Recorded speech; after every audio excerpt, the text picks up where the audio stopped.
मुट्ठी के आकार का मांसपेशियों से बना एक अंग है। ये एक पंप की तरह काम करता है। इस पंप से रक्त सारे शरीर में पहुंचता है और लौटकर वापस आता है। जाते समय ये ऑक्सीजन और अन्य पोषक तत्व लेकर जाता है और शरीर से वापस आते समय कार्बन डाइऑक्साइड लेकर वापस आता है। ये आने जाने का चक्कर चलाने के लिए ही ये पंप धक धक करता रहता है। हृदय के 4 हिस्से होते हैं, 2 दाएं और 2 बाएं, या 2 ऊपर और 2 नीचे। ऊपर वालों को कहते हैं एट्रियम और नीचे वालों को वेंट्रिकल। तो ये हुआ बायां एट्रियम और ये दायां एट्रियम। तो नीचे वालों के नाम क्या होंगे? बिल्कुल सही, बायां वेंट्रिकल और दायां वेंट्रिकल। हृदय में रक्त लाने और बाहर ले जाने के लिए मानो पाइप या ट्यूब यानी नलिकाएं होती हैं, जिन्हें रक्त वाहिनियां कहते हैं। यहाँ से शुरू होकर पूरे शरीर में रक्त की छोटी छोटी नलिकाओं का एक जाल सा बिछा रहता है।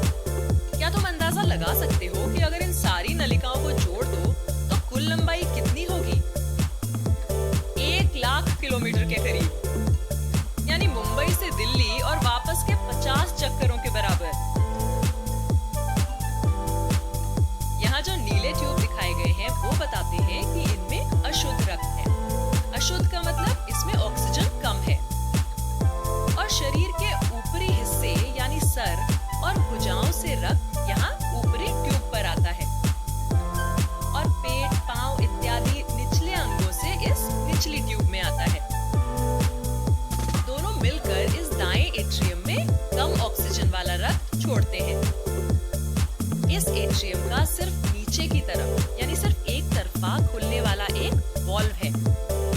ऐसे और भी दरवाजे हैं, इन्हें वॉल्व कहते हैं। ये वॉल्व तभी खुलेगा जब नीचे वाला वेंट्रिकल फैलेगा। तब अशुद्ध रक्त यानी कम ऑक्सीजन वाला रक्त वेंट्रिकल में आ चुका होगा और उसके पीछे वाला वॉल्व बंद हो चुका होगा, यानी वो उल्टा नहीं खुलेगा। लेकिन वेंट्रिकल का ऊपर की तरफ खुलने वाला एक और दरवाजा है। जब ये वेंट्रिकल सिकुड़ेंगे तब जैसे एक पाउच को दबाने से अंदर का द्रव या पेस्ट बाहर निकलता है, वैसे ही यहाँ रक्त इन बाईं और दाईं ओर से नीली ट्यूब से बाहर चला जाएगा। लेकिन ये बाहर जाके आखिर जाएगा कहाँ?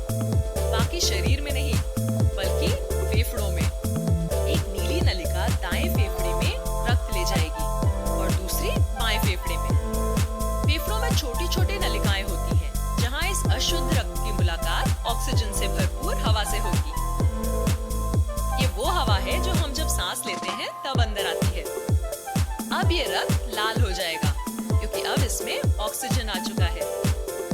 ये लाल रक्त फेफड़ों से एक बार फिर हृदय की तरफ जाएगा और हृदय में बाएं एट्रियम में अंदर आएगा।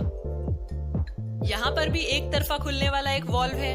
जब वेंट्रिकल फैलेगा तब ये शुद्ध लाल रक्त वेंट्रिकल में खींचा चला आएगा और जब वेंट्रिकल सिकुड़ेगा तब ये ऊपर खुलने वाले वॉल्व से बाहर सिर, भुजाओं के लिए, पेट और पैरों की तरफ जाएगा।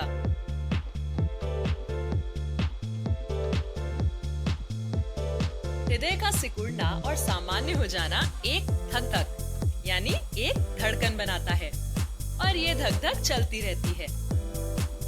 रक्त शरीर भर में पहुंचता रहता है और लौटकर वापस आता रहता है।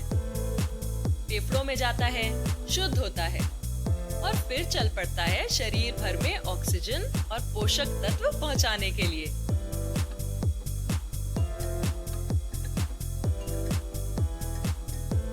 शरीर से वापस आता है कार्बन डाइऑक्साइड लेकर, जिसे छोड़ देता है फेफड़ों में। तो ये थी कहानी हमारे रक्त परिसंचरण तंत्र की।